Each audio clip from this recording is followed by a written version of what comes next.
Helo bawb, mae'n braf yma yng Nghaerdydd a'r haul yn tywynnu. A wyddwch chi be? Gynnau newyddion da i chi. Oherwydd bore fori, 10 o'r gloch, dydd Sul, 13 o Fedi, mae Ebenezer yn cynnal i oedfa gynta ers 6 mis, ers Mawrth 15. A sa'n ni'n hoffi'ch gwahodd chi ddod i ymuno hefo ni i addoli Duw yn yr ysbryd glân ac i lawenhau eto ni gariad rhyfeddol yn Iesu Grist.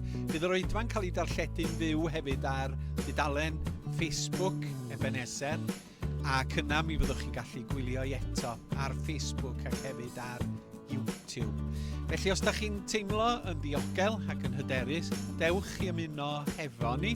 Da ni'n dilyn canllawia Llywodraeth Cymru yn fanwl ynglyn â diogelwch, diheintio a phellau.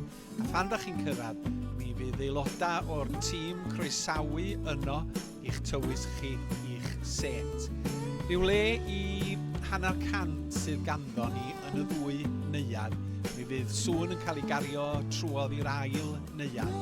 Felly, y cyntaf i'r felin fydd ni efo'r brif neuadd.